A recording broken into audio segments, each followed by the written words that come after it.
Presidente, assunto é educação pública.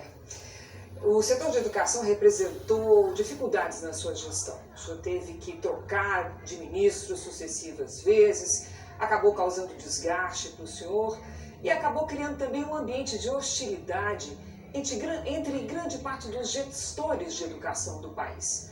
Se o senhor tiver o seu mandato renovado nas urnas agora no domingo, uma oportunidade eventualmente de fazer diferente, o senhor pretende fazer um gesto na direção desse setor? Qual será o perfil do seu ministro da Educação? E, neste caso, qual o setor da educação que o senhor vai privilegiar? Educação básica, superior, educação média? Educação básica. Se você não tiver o mínimo, você não evolui. Nós criamos a Secretaria de Alfabetização.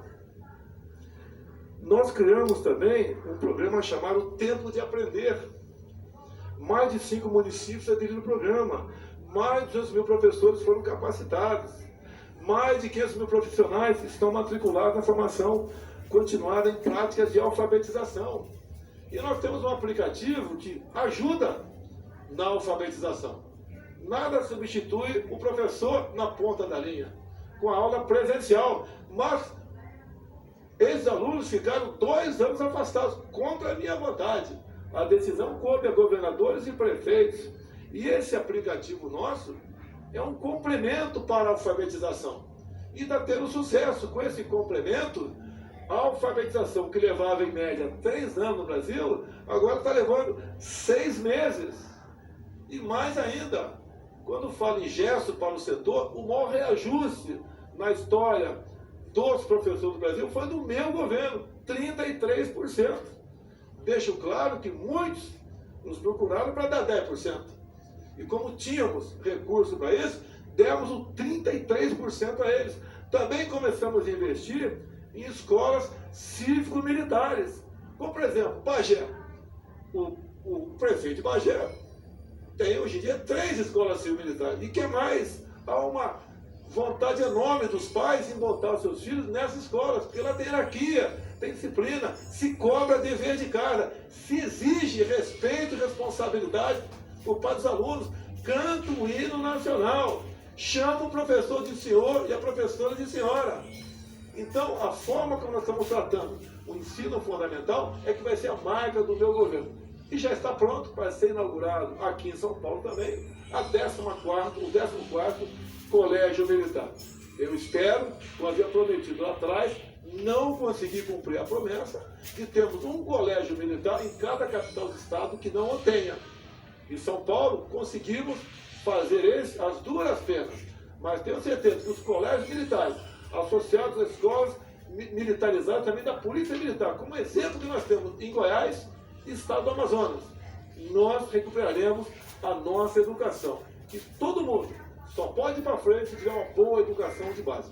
Vamos agora ouvir a pergunta do jornalista Heródoto Barbeiro. Candidato Bolsonaro, o contribuinte brasileiro paga 34% de carga tributária.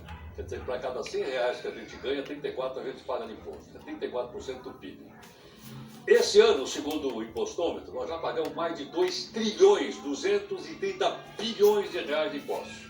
E as pessoas dizem que o serviço não é bom. Reclamam de vários serviços, pagam e não tem um serviço de qualidade. Queria perguntar o seguinte: no seu plano de governo, como é que isso é tratado? Tem uma solução para ter uma diminuição de carga tributária aí no seu plano de governo? Tem. Repito, somos prejudicados com a pandemia. Só em 2020 gastamos 720 bilhões de reais. Passamos dificuldades. A nossa folha vegetativa tem crescido. A nossa dívida externa é monstruosa, acima dos 6 trilhões de reais. E são coisas que não dá para resolver de uma hora para outra. Mas esses números, esses desembolsos, esses pagamentos têm diminuído o governo Paulo Guedes, que eu considero a economia um governo. Então nós temos feito a nossa parte. O Paulo Guedes quer, em proposta enviada ao Congresso, por exemplo, isentar de imposto de renda quem ganha até R$5.000. Então essas propostas são bem-vindas. A carga tributária realmente é enorme no Brasil.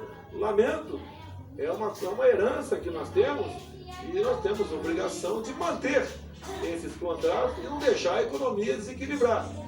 Também, o que o Paulo Guedes tem feito, repito, diminuindo a carga tributária, como os combustíveis, como o IPI de 4 mil produtos, entre outros. Então nós estamos ajudando, até de forma indireta, né, diminuir o peso do Estado para com a população. E dizer mais, nós não abrimos quase concurso público nos nossos anos. Não é por maldade, é porque o Estado cada vez mais tem dificuldade de honrar suas folhas. A gente quer muitas vezes dar um bom reajuste e não consegue. Se bem que a promessa do Paulo Guedes dar um reajuste pelo menos igual à inflação. Ou melhor, dar um reajuste acima da inflação para o ano que vem. Quando eu assumi, deixo claro, cortamos 30 mil casos de comissão. Demos exemplo, cortamos na própria carne.